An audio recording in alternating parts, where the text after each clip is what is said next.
আমার নজন যুবকেরা ছেলেরা বাচ্চারা পর্দানা সিনা মা ও বোনেরা আলোচনা বুঝুন ও বানিয়ানার মুসলমান ঘরের মা বোনেরা আল্লাহ নবী দো জানের বাদশা হাবিবুল্লাহকে নবী জনাবে মুহাম্মদুর রাসূলুল্লাহকে সাল্লাল্লাহু আলাইহি ওয়াসাল্লাম পাঁচ জবানে জানিয়ে দিলে লজ্জা উঠে যাবে, ঘরে ঘরে জিনা ব্যভিচার হবে, মুসলমান সুদের দ্বারস্থ হয়ে যাবে, মুসলমান পৃথিবীর জমিন আল্লাহর উপরে ভয় আর ছেড়ে দেবে, আল্লাহকে ভয় তারা করবে না, পৃথিবীর জমিনে তারা নেতা মন্ত্রী হারামখোরদের ভয় করবে, রাষ্ট্রনায়কদের তারা ভয় পাবে।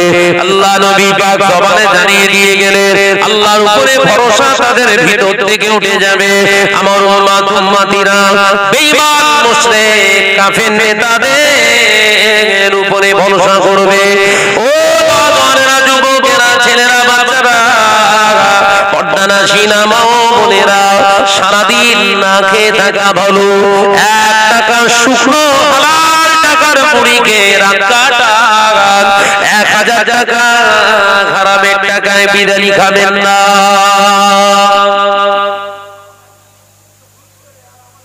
ও দাদারা, মুরব্বিয়ান বোনেরা, সোনার চাঁদ মানিকেরা, যখন মুসলমানদের ঘরে ঘরে গান বাজনা অশ্লীলতা বহিঃপ্রকাশ হবে, মুসলমান ঘরে নারীদের ভিতরে আর কোনো পর্দা থাকবে না, নারীরা বেপর্দা আপনার পর্দাহীনা হয়ে যাবে, নারীদের ভিতরে আর আল্লাহর ভয় থাকবে না, পৃথিবীর জমিনে এটাও বহিঃপ্রকাশ হয়েছে। আল্লাহ নবী জানিয়ে দিলেন কিয়ামতের হযরত ওমর বুঝেছিলেন নারী পুরুষের সংমিশ্রণে, নারী পুরুষের একাকার হয়ে গেলে ফিতনা তৈরি হতে পারে, ফিতনা দেখা দিলে উম্মতের ভিতরে অস্থিরতা তৈরি হবে, ফিতনা তৈরি হয়ে মুসলমান বিভিন্ন ফিতনা ফাসাদে গুনাহে লিপ্ত হয়ে যাবে। হযরত ওমর রাদিয়াল্লাহু তাআলা আনহু এই দূরদর্শিতার পরিচয় দিয়েছিলেন। জোরে বলুন সুবহানাল্লাহ, আর একটু জোরে বলুন না সুবহানাল্লাহ। ও দাদারা, হযরত ওমর রাদিয়াল্লাহু তাআলা আনহু সম্পর্কে হাদিস পাকে পাওয়া যায়, আমার নবী পাকের বিবিগণ, আমাদের আম্মা জান রিদওয়ানুল্লাহি তাআলা আলাইহি আজমাইন গণ ঘরেতে থাকতেন, যদিও একটু এক জানালা দিয়ে উকি মারতেন, কিন্তু যখনই দেখতেন মদিনার মসজিদে নববী শরীফের দিকে ওমর আসে, ভয়ে কেউ ফাঁকায় বার হতো না। জোরে বলুন সুবহানাল্লাহ। ওমর আসে, ওমর আসে কথা আওয়াজটা পেয়ে গেলে সাহাবী হুজুররা আর মহিলারা কেউ ফাঁকায় বের হতেন না। হযরত ওমরের ঈমানি জজবা ছিল এমন। রাসূলের বিবি আমাদের আম্মা হযরত ওমরেরও কি আম্মা জান, এত ভয় করতেন ওমরকে।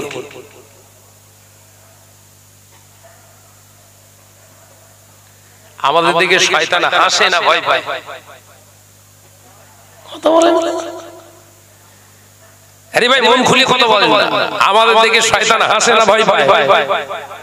হেসে পাগল হয়ে যায়, ওই দেখ আমার হুজুর এসেছে।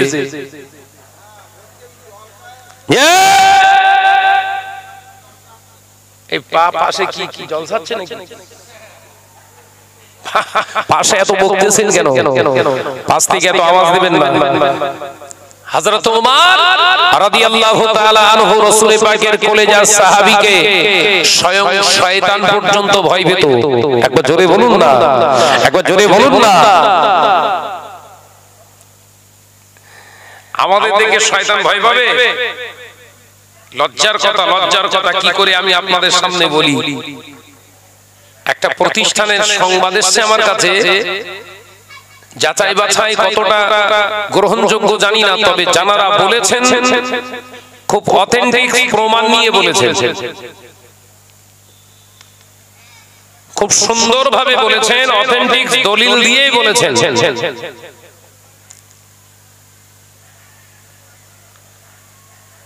মহিলা দুটি মেয়ে নাম্বার পেয়েছে 60%, প্রতিষ্ঠানের ওই বাচ্চা দুটো 60% নাম্বার পেয়েছে, শিক্ষক ধরে চুমা খেয়েছে, গালে চুমা দিয়েছে, এই চোয়ালেতে চুমা দিয়েছে। দিলে ওরা বলল, হুজুর চুমা দিলেন কেন? বললেন এই 60% পেয়েছিস বলে তোরে চুম্মা দিয়েছি চোয়ালেতে। এটা যদি 80% প্লাস করতিস তাহলে তোর ঠোঁটে চুমু খেত। জোরে বলুন নাউজুবিল্লাহ। পড়াবেন গোদানের কাজ দেবেন, তাহলে ও যদি 90% পায় ওর কি হবে? ওরে কিছু রাখবে বলে বনিয়া?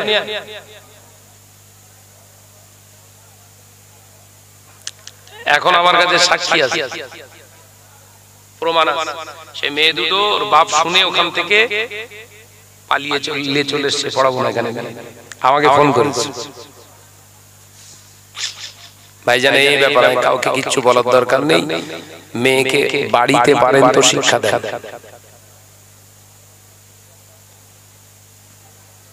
শাহনাজের কেন মাথা গরম বুঝতে পেরেছেন?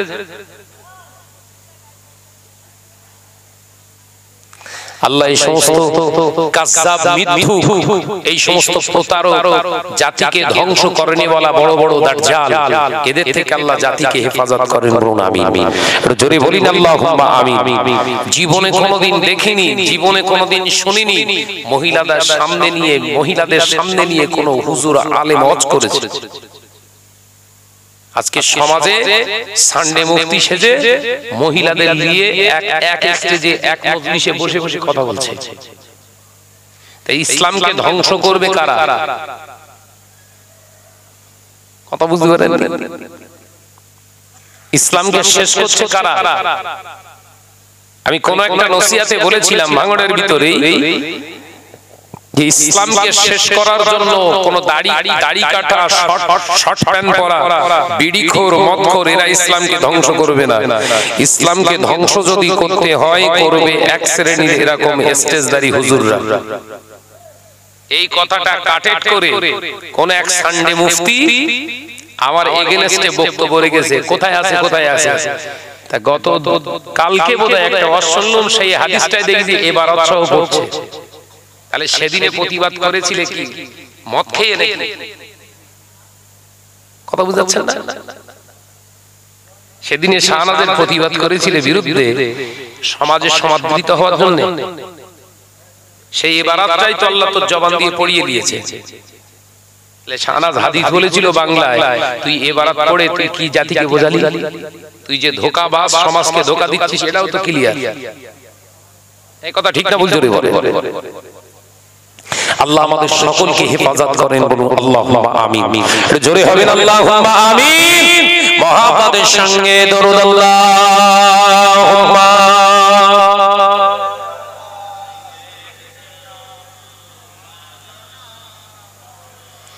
একটু আওয়াজ দিয়ে হবে ওয়ালা আলি।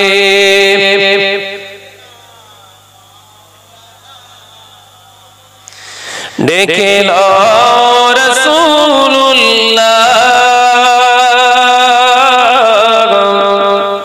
রোজা পাকের কিনারে, আমি সইতে পারি না বিরহ ব্যথা, ধন্য করো দিদারে। আল্লাহুম্মা সাল্লি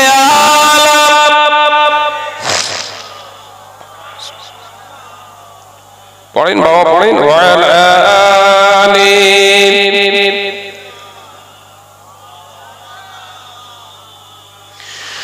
নূরে উজ্জ্বল চেহারা তোমার, দেখে মন যে ভরে যায়, তোমার ওই গুম্বদে খাজরা দেখে মন যে ভরে যায়। একবার জোরে হবে না? ডেকে লো রাসূলুল্লাহ রোজা পাকের কিনারে, আমি সইতে পারি না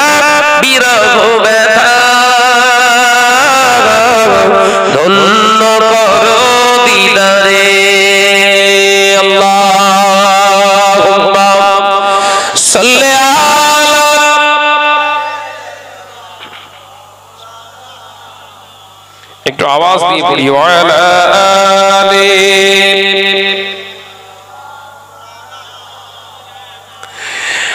মদিনার আকাশ মদিনার বাতাস মদিনার আকাশ মদিনার বাতাস মদিনার জবালে উহুদ তোমাকেও সালাম জানাই। জোরে হবে না? নারায়ে তাকবীর, নারায়ে তাকবীর, ডেকে নাও রাসূলুল্লাহ রোজা পাকের কিনারে। আমি সইতে পারি না বিরহ ব্যথা, ধন্য করো দিদারে। আল্লাহুম্মা সাল্লি আলা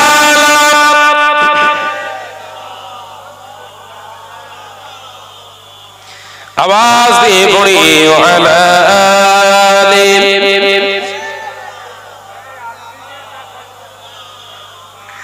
আমার নজরেরা, যুবকেরা, ছেলেরা, বাচ্চারা, পর্দানা শিনা মা ও বোনেরা, ওই জন্য আল্লাহ পাকের হাবিব পাক জবানে জানিয়ে দিলেন আল হায়াউ শুবাতুম মিনাল ঈমান, লজ্জা হলো ঈমানের একটি শাখা। এ নজরেরা, মুরব্বিয়ান গলেরা, কোন পুরুষ যদি, কোন বেগানা পুরুষ যদি কোন বেগানা নারীর সামনে শিক্ষা দেয়, সেই নারীকে সেই পুরুষের সামনে যখন বসিয়ে দেওয়া হবে, আস্তে আস্তে ওর ভিতর থেকে লজ্জাটা শেষ হয়ে যাবে। ওই নারীটা ভিতরে আর কোনো হায়া থাকবে না, লজ্জা শর্মিন্দাটা শেষ হয়ে যাবে। এ নজরেরা, যুবকেরা, ছেলেরা, বাচ্চারা, আল্লাহ নবীর জন্য জানিয়েছিলেন ও আমার সাহাবী, অমুক একজন, অমুক আমার সাহাবীদের ঘরে মহিলাদের একত্রিত হতে বলো, সেইখানে আমি নবী নসিহত দেব।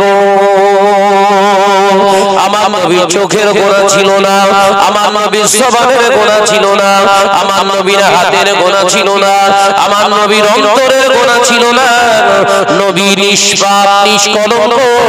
সেই নবী নারীদের শিক্ষার জন্য একটা আলাদা ঘর, নির্জন জায়গা বরাদ্দ করলেন। এটাই হলো আমার ইসলাম, এটাই তো নবীর ইসলাম। তোমার ইসলাম কোনটা?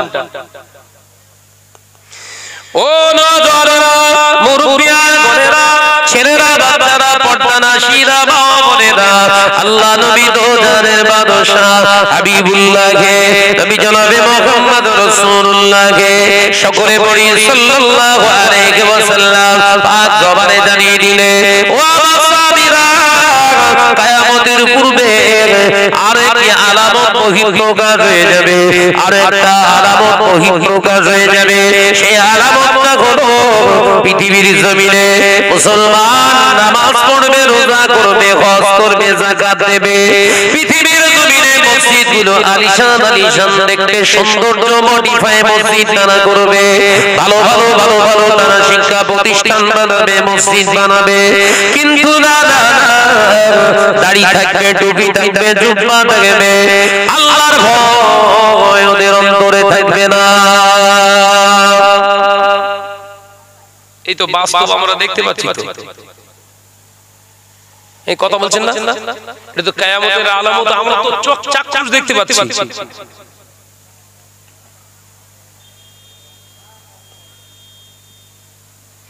আল্লাহর একজন মাহবুব বান্দা ছিল হযরতে সুন্নুম মিসরি রাহমাতুল্লাহ আলাইহি, 27 বছর ধরে আল্লাহর ইবাদত বندگی করেছিলেন।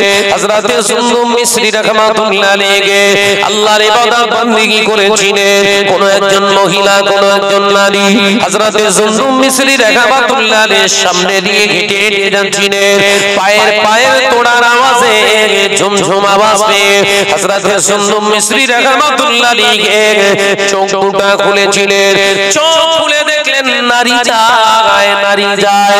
হযরতে জুনজুম মিসরি রাহমাতুল্লাহ আলাইহি হুজুর আমার ওই নারীটা দেখে তাকিয়ে হুজুর আমার সঙ্গে সঙ্গে মনে স্থির করে ফেললেন ওই নারীকে কেউ ভালো করে দেখবো। এই চিন্তা দিয়ে আল্লাহর মাহবুব বান্দা হযরতে জুনজুম মিসরি রাহমাতুল্লাহ আলাইহি এক পায়ে গিয়েছিলেন, সঙ্গে সঙ্গে খামোশ হয়ে দাঁড়িয়ে গেলেন। আল্লাহর মাহবুব বান্দা হযরতে জুনজুম মিসরি রাহমাতুল্লাহ আলাইহি হুজুর আমার পাশে পড়ে থাকা পাথর দিয়ে যে পাটা আগে বেরিয়ে গিয়েছিল নারীটার দিকে, এক পাথরের উপরে রেখে নিজে হাতে করে থেতলে থেতলে নিজের একটা পা তিনি কেটে ফেলেছিলেন।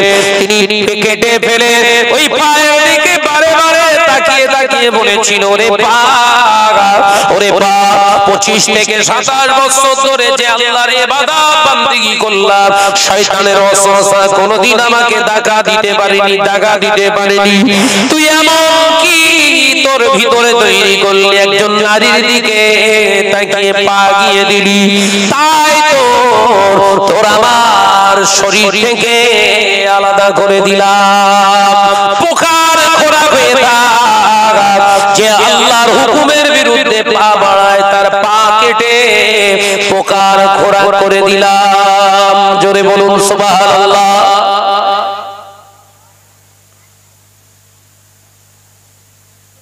আমরা তারে আল্লাহর ওলি বলবো, পীর বলবো না, তোমারে বলবো? একটু ভালো করে বোঝাও দিন দেখি।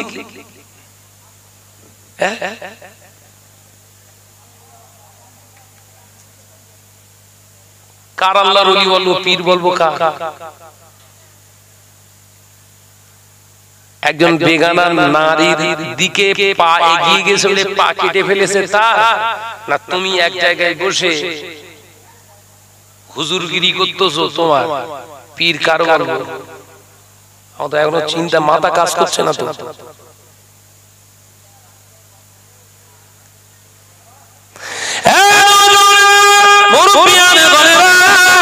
ছেলেরা, বাচ্চারা, পর্দানা সিনা মা ও বোনেরা, আলোচনা বিকৃত করবেন না, ভালো করে বোঝার চেষ্টা করো। আল্লাহ নবী দো জাহানের বাদশাহ হাবিবুল্লাহকে, নবী জনাবে মুহাম্মদুর রাসূলুল্লাহকে সাল্লাল্লাহু আলাইহি ওয়াসাল্লামে পাক জবানের হাদিস দিয়ে আদালত দেওয়ার চেষ্টা করতে আম্মা জানকে এক সময় আমাদের আম্মা জান হযরত আয়েশা সিদ্দিকা রাদিয়াল্লাহু তাআলা আনহাকে দিয়ে সমাজের বুকে আল্লাহর নবীর হাদিসকে ভুল ব্যাখ্যা অপব্যাখ্যা করে সমাজকে বোঝানোর চেষ্টা করতে আল্লাহর নবীর কিছু সাহাবায়ে কেরাম পুরুষ সাহাবীরা রাসূলুল্লাহর দরবারে এসে আম্মা জান হযরত আয়েশাকে জিজ্ঞাসিত হয়েছিলেন, আম্মা জান আয়েশা সিদ্দিকা রাদিয়াল্লাহু তাআলা আনহা, আপনি বলুন আমার নবীর জীবন আদর্শটা কেমন ছিল আমাদেরকে বলুন। আম্মা জান হযরত আয়েশা সিদ্দিকা রাদিয়াল্লাহু তাআলা আনহা পাক জবানে জানিয়েছিল, ও নবী পাকের সাহাবীরা, আপনারা কি কোরআন পড়েন না? আমার কোরআন, আল্লাহর কোরআনটাই তো আমার নবীর জীবন আদর্শ। একবার জোরে হবেন না? তানাদের দলিল হলো আম্মা জান আয়েশা ছিলেন একজন মহিলা, আম্মা জান আয়েশা সিদ্দিকা রাদিয়াল্লাহু তাআলা আনহা ছিল একজন মহিলা।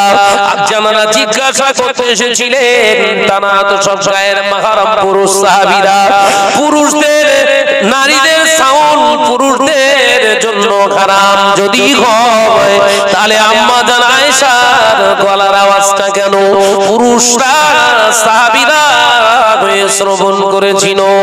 হুজুর, আপনি হাদিস শিক্ষা দেন, আপনার সম্মান, আপনার ইজ্জত, আপনার সম্মান, আপনার ইজ্জত আপনি হাদিস বর্ণনা দিয়ে শেষ করে দিলেন। ও হুজুর, শুনে রেখে দেন, আম্মা জান আয়েশা হলো গোটা মুসলিম জাতির হলো আম্মা। পৃথিবীর জমিনে নবী যখন দুনিয়া ছেড়েছে ওফাতে গেলেন, আমার নবী ইন্তেকাল হয়ে গেল। আমার নবীর ইন্তেকালের সময় আম্মা জান আয়েশা সিদ্দিকা রাদিয়াল্লাহু তাআলা আনহার বয়স তখন মাত্র 18 থেকে 20 বছরের একজন মহিলাকে আমাদের আম্মা জানকে রেখে আমার নবী পর্দা নিয়ে নিলেন। আমার নবী দয়ার নবী পর্দা নিয়ে নিলেন। আল্লাহ নবীর পাক বিবি আমাদের আম্মা জান আয়েশা সিদ্দিকা রাদিয়াল্লাহু তাআলা আনহা ইচ্ছা করলে তিনি বিবাহ করে নিতে পারতেন অন্য পুরুষের সঙ্গে। ভালো ছেলে দেখে, ভালো ধন সম্পদ আলা দেখে তিনি বিবাহ করতে সাহাবায়ে কেরামেরা ইচ্ছা করলে তিনি আম্মা জানদেরকে বিবাহ করে নিতে পারতেন। না না না, আল্লাহ নবীর পাক বিবিকে রেখে নবী দুনিয়া ছেড়ে চলে গেলেন। ও নারী জাতিরা, পুরুষেরা, নবীর উম্মতেরা বুঝে না, আমার নবীর বিবি, আমাদের নবীর বিবিরা, বিবির আম্মা জানেরা দুনিয়া জমিনে বিধবা অবস্থায় মরণের পর্যন্ত কাটিয়ে দেবে। দ্বিতীয় কোনো পুরুষের জন্য বিয়ে করা হারাম। হুজুর এই কথা আপনার নয়, আমার মায়ের সঙ্গে আমার বিবাহ যদি হারাম হয়, নবীর বিবি আমাদের আম্মা আমাদের জন্য বিবাহ করাটাও হারাম।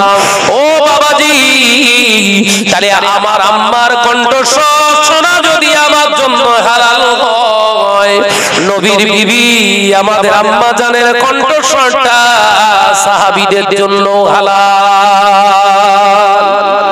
কথা জোরে হবে না সুবহানাল্লাহ?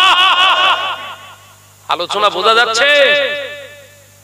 কোথাকার শাল কোথায় ঢোকাচ্ছে?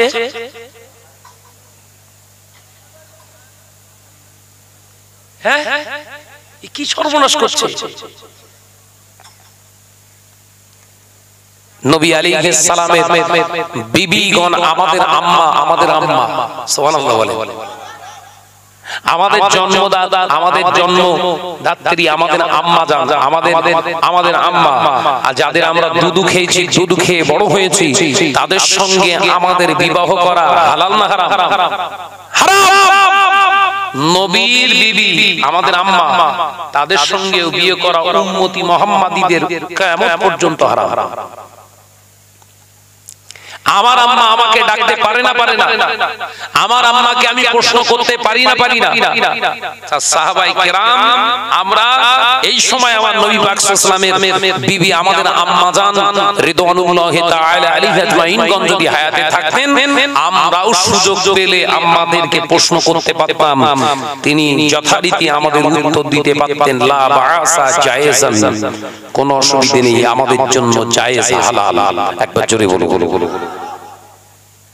কিন্তু আমাদের এলাকার সলিমউদ্দিনের বউ যদি খাদিজা, যদি সলিমউদ্দিনের বউ ফাতেমা যদি বিধবা হয়, ও বিয়ে করতে পারবে না? কথা বলে না তো, পারবে না? ও হুজুর, এ ফতোয়া উল্টো মেচ্ছস কেন?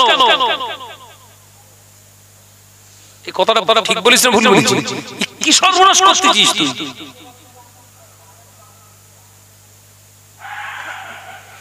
এরপরেও যদি মনে হয় শাহনাজ ভাই ভুল বলছে, তাহলে আমার থেকে, আমি তো ছোট মানুষ ভাই, বিদ্যা বুদ্ধি খুব কম, ইলম কালাম বিরাট কম, তবে যতটুকু দিয়েছে অনুধাবন করার চেষ্টা করি। আল্লাহ যতটুকু আমাকে মিলিয়েছে ওটাকে নিয়ে একটু অ্যানালাইসিস করার চেষ্টা করি। আমাদের ওস্তাদের ওস্তাদ হুজুরও হায়াতে আছেন, তাদের কাছে এই হাদিসটা নিয়ে একটু ব্যাখ্যা শুনে আসবেন তো, যে শাহনাজ ভাই যে ব্যাখ্যাটা দিয়েছে এটা ঠিক না ভুল।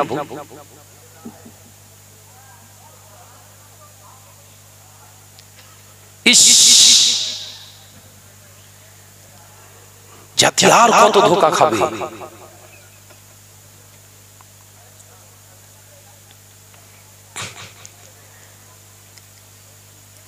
মুসলিম সমাজ যদি সজাগ না হয়, আগামী দিনে আরো আমাদের জন্য ভয়াবহ একটা চিত্র অপেক্ষা করছে।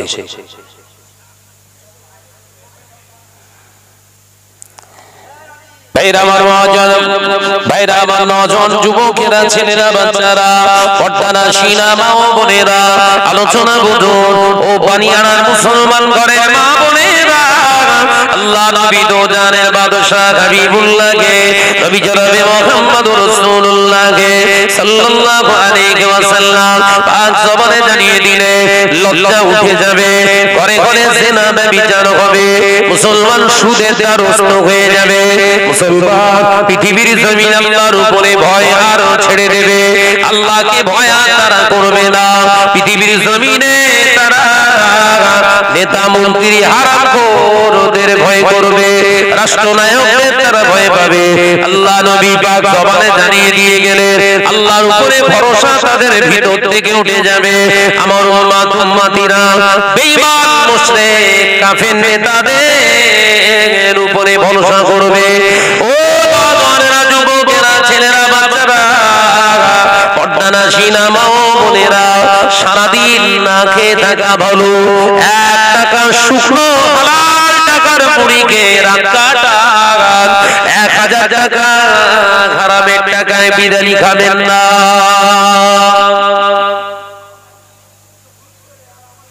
ও নওজওয়ানেরা, মুরব্বিয়ান বোনেরা, সোনার চাঁদ মানিকেরা, যখন মুসলমানদের ঘরে ঘরে গান বাজনা অশ্লীলতা বহিঃপ্রকাশ হবে, মুসলমান ঘরে নারীদের ভিতরে আর কোনো পর্দা থাকবে না, নারীরা বেপর্দা আপনার পর্দাহীনা হয়ে যাবে, নারীদের ভিতরে আর আল্লাহর ভয় থাকবে না, পৃথিবীর জমিনে এটাও বহিঃপ্রকাশ হয়েছে। আল্লাহ নবী জানিয়ে দিলেন কিয়ামতের পূর্বে